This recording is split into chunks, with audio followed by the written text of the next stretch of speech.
அனைவருக்கும் வணக்கம். நான் லெப்டினன்ட் விஎல் விமலா. உங்களை மெட்ராஸ் விஎல் விமலா சேனலுக்கு மீண்டும் வரவேற்கிறேன். This channel is all about listening and learning the language and getting motivated. நீங்கள் எல்லோரும் சந்தோஷமாக இருப்பீங்கன்னு நம்புகிறேன்.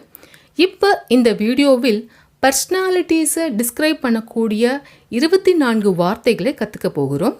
வாங்க வார்த்தைகளை பார்க்கலாம். முதலாவது வார்த்தை astute.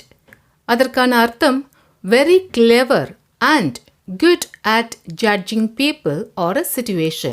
அதாவது கூர்ந்த அறிவுடைய மதிநலம் மிக்க மனிதர்களை அல்லது சூழ்நிலை சீர்தூக்கி காண்பதில் திறனுடையவர்.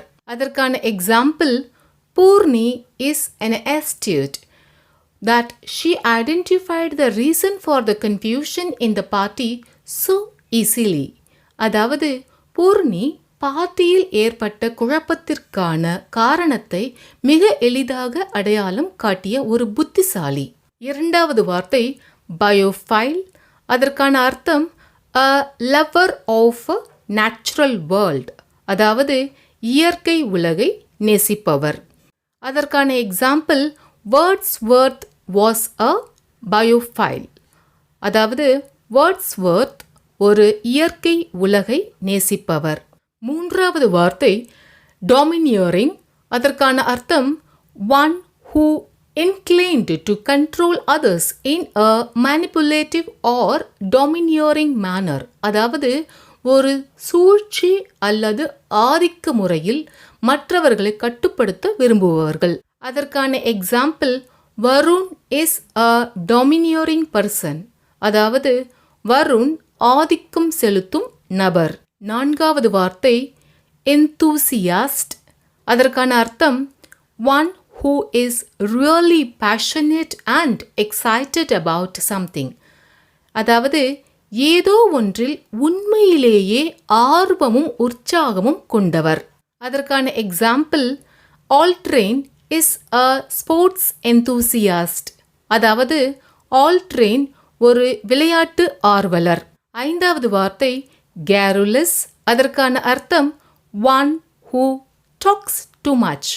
அதாவது அதிகம் பேசுபவர். அதற்கான example, radio jockey Sanu is really a garrulous. அதாவது ரேடியோ ஜாக்கி சனு நிஜமாகவே ஒரு அதிகம் பேசுபவர். ஆறாவது வார்த்தை geeky. அதற்கான அர்த்தம் highly knowledgeable and interested in particular technical or specialized subject. அதாவது குறிப்பிட்ட தொழில்நுட்ப அல்லது சிறப்பு பாடத்தில் அதிக அறிவும் ஆர்வமும் கொண்டவர். அதற்கான example, they are a bunch of geeky techies. அவர்கள் ஒரு கொத்தான தொழில்நுட்ப வல்லுநர்கள். ஏழாவது வார்த்தை genuine. அதற்கான அர்த்தம் sincere and honest and can be trusted. அதாவது உண்மையும் நேர்மையும் வாய்ந்த நம்பிக்கைக்குரியவர். அதற்கான example, Sanjay is so genuine that he shared the profit with the partners equally. Sanjay மிகவும் உண்மையானவர். அவர் லாபத்தை பங்குதாரர்களுடன் சமமாக பகிர்ந்து கொண்டார். எட்டாவது வார்த்தை glutton. அதற்கான அர்த்தம் a person who eats too much. அதாவது மிகையாக உண்ணும் இயல்புடையவர், பெரும் தீனியர். அதற்கான example, gluttons are generally fatty too. அதாவது பெருந்தீனியர்கள் பொதுவாக குண்டாகவும் இருக்கிறார்கள். ஒன்பதாவது வார்த்தை hodophile. அதற்கான அர்த்தம் a person who loves to travel. அதாவது பயணம் செய்ய விரும்பும் நபர். அதற்கான example, Agatha is a hodophile and has seen almost all the important places in her country. அதாவது அகாதா ஒரு hodophile. அதனால் அவரது நாட்டில் உள்ள அனைத்து முக்கிய இடங்களையும் பார்த்துள்ளார். 10வது வார்த்தை high flyer.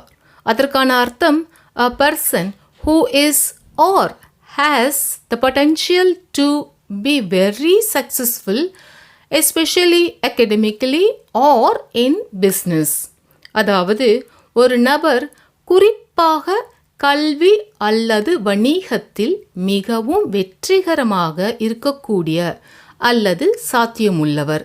அதற்கான example, Johanna is a high flyer in her business now.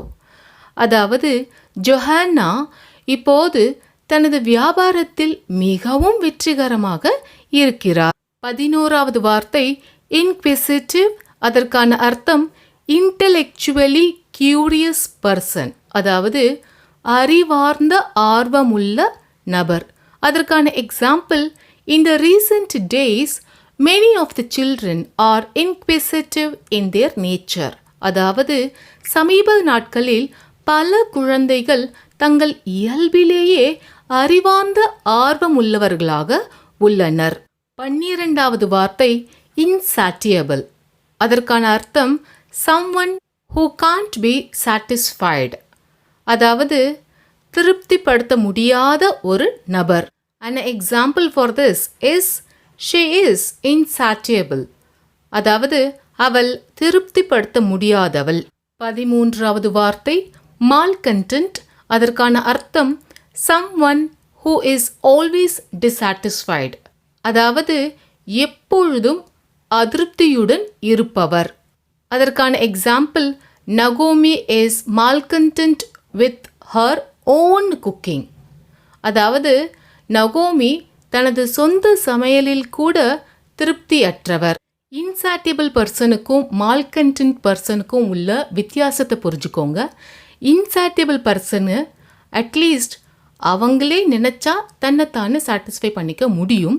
ஆனால் மால்கண்டன்ட் பர்சன் தாமே நினச்சா கூட அவங்களால தன்னை சாட்டிஸ்ஃபை பண்ணிக்க முடியாது.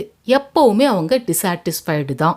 14வது வார்த்தை மோட்டிவேட்டர். அதற்கான அர்த்தம் one who encourages you and acts as your motivator, அதாவது உங்களை ஊக்குவிப்பவர் மற்றும் உங்கள் ஊந்துதலாக செயல்படுபவர்.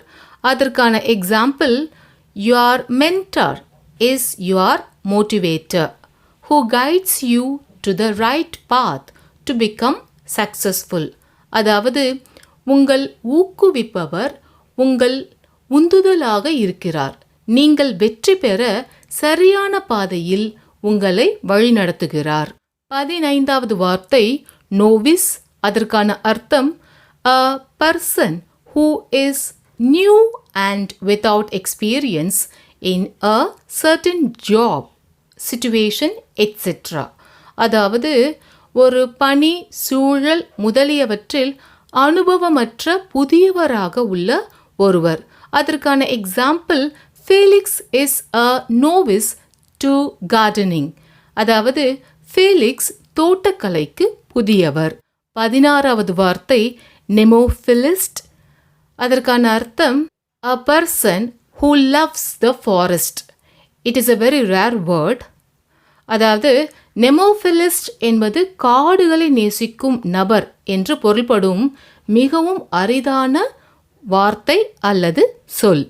அதற்கான example, it will be good if the forest officers are nemophilist, அதாவது வன அலுவலர்கள் நெமோஃபிலிஸ்டாக இருந்தால் நல்லது.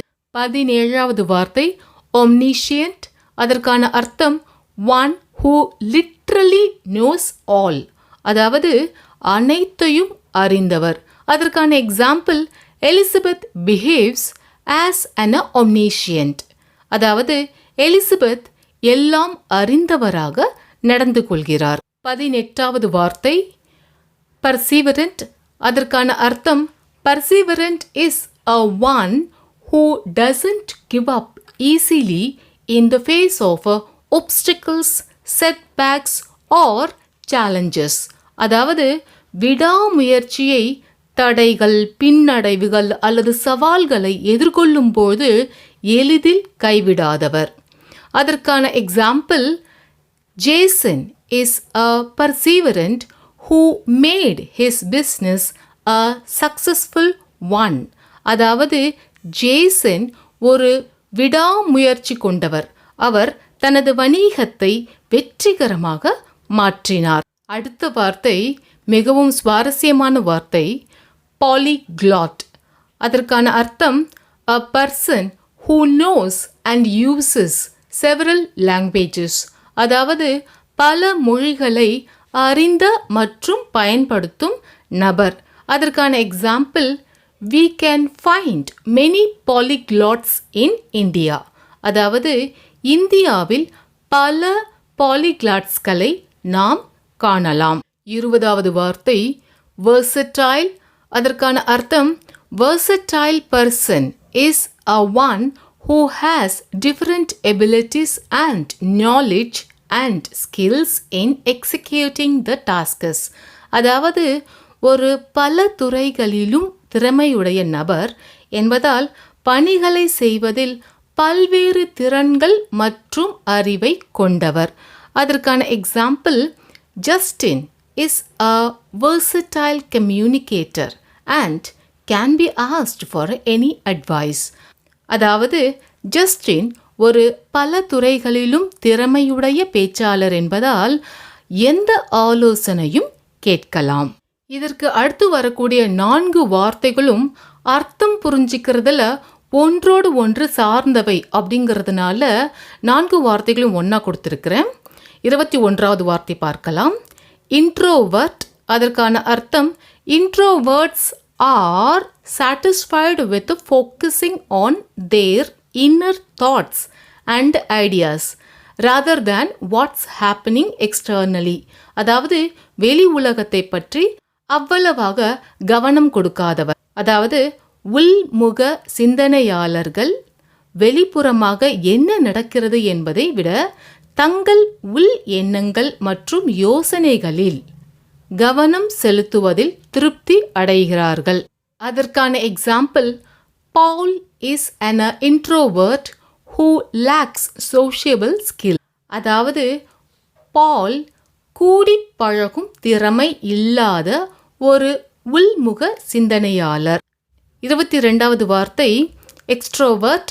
அதற்கான அர்த்தம், a person who is confident and prefers being with other people to being alone. அதாவது தனித்திருப்பதை விட பிறருடன் கூடியிருப்பதை விரும்பும் தன்னம்பிக்கையும் ஊக்கமும் கொண்ட ஒருவர்.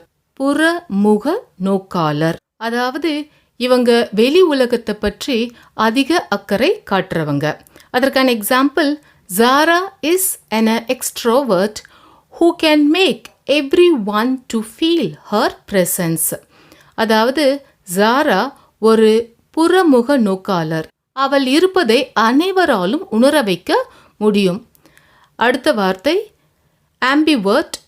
அதற்கான அர்த்தம், an ambivert is one who has a balance between introversion and extroversion with an understanding on the need of the situation. அதாவது ஒரு ambivert என்பவர் சூழ்நிலையின் தேவையை பற்றிய புரிதலுடன் உள்முகம் மற்றும் புறமுக நோக்காளருக்கு இடையே சமநிலையை கொண்டிருப்பவர். அதாவது ஒரு பேலன்ஸ்டு பர்சனாலிட்டி நீங்கள் புரிஞ்சுக்கலாம். அதாவது வெளி உலகத்துக்கும் உள் உலகத்துக்கும் தேவையான பேலன்ஸோட சூழ்நிலைக்கு ஏற்றா போல நடந்துக்குவாங்க. அதற்கான example, Philip is an ambivert who has no trouble with extroverts and introverts. அதாவது Philip ஒரு ambivert. அவருக்கு புறமுக நோக்காளர் மற்றும் உள்முக சிந்தனையாளர்களுடன் எந்த பிரச்சனையும் இல்லை. 24வது வார்த்தை கடைசி வார்த்தை இந்த வீடியோவில், omnivert. அதற்கான அர்த்தம், omniverts have trouble in balancing extroversion and introversion as they experience the extreme of both. அதாவது ஆம்னிவர்ட்டுகளுக்கு புறமுக நோக்காளர் மற்றும் உள்முக சிந்தனையாளர்களின் தீவிரத்தை அனுபவிப்பதில் சிக்கல் உள்ளது. அதாவது இவங்க கொஞ்சம் ட்ரபிள்டு பர்சனாலிட்டி. இவங்களால எந்த சூழ்நிலையிலையும் பேலன்ஸ் பண்ணி நடந்துக்க முடியாது.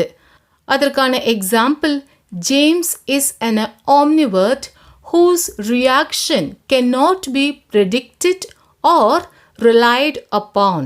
அதாவது ஜேம்ஸ் ஒரு ஆம்னிவர்ட், அவரது எதிர்ச்செயலை கணிக்கவோ அல்லது நம்பவோ முடியாது.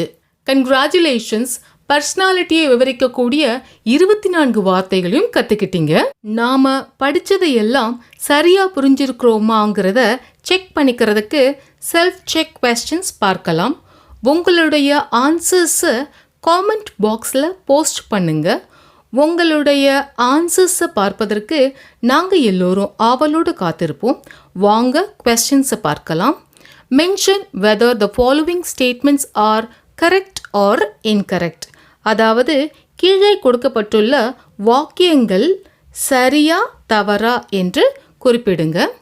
முதலாவது statement, Annie is an astute who is fit for a higher position. இரண்டாவது statement, silence is the golden quality of a garrulous Ganeshan. மூன்றாவது statement, nothing can satisfy Molly as she is a malcontent. நான்காவது statement, perseverant can never be a failure.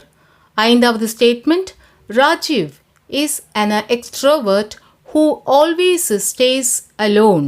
இந்த வீடியோவை முழுமையாக பார்த்து enjoy பண்ணி கற்றுக்கிட்டு இருப்பீங்கன்னு நம்புகிறேன். இந்த வீடியோவை ஆங்கிலத்திலும் பேசி போட்டிருப்போம். அதையும் பார்த்து உங்களுடைய லிசனிங் அண்ட் ஸ்பீக்கிங் ப்ராக்டிஸுக்கு அதை யூஸ்ஃபுல்லாக மாற்றிக்கோங்க. நம்ம சேனலை சப்ஸ்கிரைப், லைக், ஷேர், காமெண்ட் பண்ணிடுங்க. இந்த வீடியோவை இறுதி வரை பார்த்தமைக்கு நன்றி. அடுத்த வீடியோவில் சந்திக்கும் வரை டேக் கேர்.